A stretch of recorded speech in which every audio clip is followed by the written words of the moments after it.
Welcome back to Lady Show English. I'm Brian. And I'm Ada. You know, sometimes the simplest questions are the most powerful, right? Especially when you're navigating a new language. How often do you find yourself wanting to share the everyday rhythm of your life? Yeah. You know, what you did today, but maybe struggle to find the words that feel, well, natural. Oh, all the time. It's a classic challenge. Well, today we're taking a deep dive into precisely that.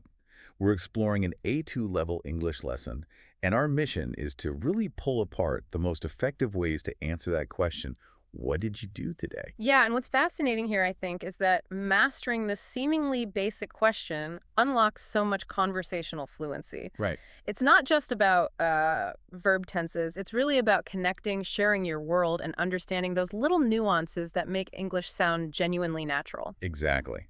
And the source for this deep dive is a structured English lesson, specifically designed to help learners achieve that fluent daily communication. We'll be breaking down its core strategies, its key examples, really getting into why it works. Sounds good. Let's get into it. Okay, so let's unpack this with some real-world examples straight from our source material. We'll kick things off with the morning. Imagine two people just sharing their start to the day. Okay. So one person describes waking up at 7 a.m., then brushing their teeth and having breakfast, specifically coffee and toast. Pretty standard. Very typical. And the other shares waking up a bit later, maybe 8 a.m., washing their face, making tea instead of coffee, and even feeding their cat. Right. And what's important here, I think, isn't the complexity of the actions at all, but just how universal they are. Yeah. These are simple things, yes, but they form the backbone of daily conversation.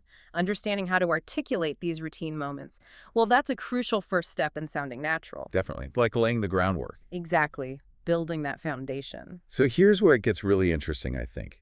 Our source material, the lesson, it highlights some foundational phrases. These are like your building blocks for describing action. Potentials. Totally.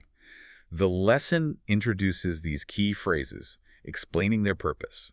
So first, you've got, I woke up. You know, used simply to state the time you got out of bed. Straightforward. Then, I had, which is super useful for describing what you ate or drank. I had coffee. I had toast, like in the example. Yeah, very versatile. And finally, I did, which is more of a general phrase for describing an action you performed, like I did some cleaning or something. Right, a good catch-all. And if we connect this to the bigger picture, these aren't just words floating around, they're patterns. Patterns, yeah. Mastering these structures gives you immense flexibility. And this brings up an important question. Beyond just getting the grammar right, what makes an answer truly natural? Good question. It's not just about the words themselves. No, exactly. And this brings us to a couple of fascinating cultural notes the lesson points out. Firstly, in English-speaking countries, people often add, I just. Oh, yeah, I just. Right. To describe something they did very recently, like, oh, I just drank some coffee, it adds this sense of immediacy, makes it feel very current. Yeah, like it just happened. Yeah. It connects the past action right to the present moment. Precisely. And secondly, instead of always hammering, what did you do, which can sometimes feel a little bit like an interrogation. Huh. Yeah, a bit direct, maybe. A very friendly and I think more natural alternative is simply asking, how is your morning? Or how is your day? Ah, that's a great point. It feels softer, more inviting. It really does. It invites a broader, maybe more personal response, not just a list of tasks. Okay, so moving beyond breakfast and those early routines, the source continues with simple daytime activities. For instance, one person mentions going for a short walk and then maybe reading some news on their phone. Very relatable stuff. Totally. And the other example. The other person, they cleaned their room a little and then called a friend just to chat. See, this highlights a really critical point the lesson makes.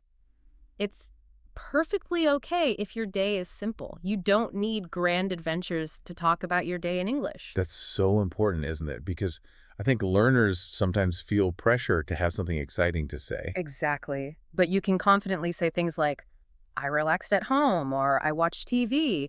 Those are completely normal, natural things to say. The lesson sort of validates that simplicity. Yeah, it takes the pressure off. Yeah. So as the day goes on, maybe into the evening, how can we make our descriptions a bit more engaging? Good question. The examples in the source move on to things like one person cooking lunch and then going to the park for a walk, Okay. while the other maybe did some shopping and then read a book. Still pretty everyday activities. Right. But then the lesson adds another layer, doesn't it? About detail. Yes, this is where it gets quite clever. What's fascinating here is how adding just a little bit of detail can really transform a simple statement. Like what kind of detail? Well, the source explicitly mentions the weather. One example says, "The weather was nice, sunny, and warm." Ah, okay. Just that little bit. Just that. But it naturally leads to connecting actions to conditions. For example, it was sunny, so I went outside. It adds color. It really does. It paints more of a picture for the listener, makes it more vivid. Exactly. Adding these small flourishes, the weather, maybe the time, how you felt it, makes your answers much more interesting and, frankly, more human. It moves beyond just a list of actions. It makes it more of a shared experience, less like a report. Precisely. Okay, now this wouldn't be a true deep dive without giving you, the listener, a chance to apply what we've uncovered. So here's your interactive challenge. Time to practice. Yeah. Think about your own day right now. What have you actually done so far? Try to formulate some answers in your mind. Or, hey, even speak quietly to yourself if you can. Don't worry about mistakes at all. The goal is just practice. Low pressure. Just try it out. Exactly. So you could say something like, I woke up at 7 a.m. I had breakfast. I went for a walk. Using those core phrases. Simple, clear. And remember that tip about adding details? Try to weave in something small. Maybe like, it was sunny, so I went outside. Or, I had cereal for breakfast. Just a little extra. Yeah. So take a moment now. Just think about your day. Pause for 3 to 4 seconds. Good. You just practiced talking about your day in English, maybe just in your head, maybe out loud. And that active practice is where the real learning happens, isn't it? Absolutely. Consistent, low-pressure application, just like the lesson encourages, builds that confidence. It helps these phrases become, well, second nature. It moves from just knowing it to actually using it. Exactly. That's the key transition. So today, we took a deep dive into mastering the art of asking and answering, what did you do today? Really drilling down into how an A2 lesson approaches this. Yeah, and we uncovered several key takeaways for making your English sound more natural and fluent when you're doing that. Like using those past tense verbs correctly. Definitely. Remember words like woke up, had, went, did. They're essential. And incorporating those short, common phrases, especially I just, for things that happened recently. And maybe using friendlier questions like, how was your morning? Instead of just, what did you do? Right. That invites a better conversation, I think. We also saw how describing even the simplest everyday activities is totally fine, actually. It's essential. Yeah, normalizing the normal day. And maybe most importantly, how adding just a few details like the weather or what you ate can really enrich your conversation, make it more engaging. Paint that picture. Paint that picture, exactly. So as you move through your day tomorrow, or even later today, think about this. What new detail will you consciously notice about your day that you can then describe using these ideas? Will it be, the weather again, a specific meal, quick chat you had? Try to notice those little things. Because the real power here isn't just memorizing phrases. It's about integrating them into how you think about and observe your own day, which raises an important question for you.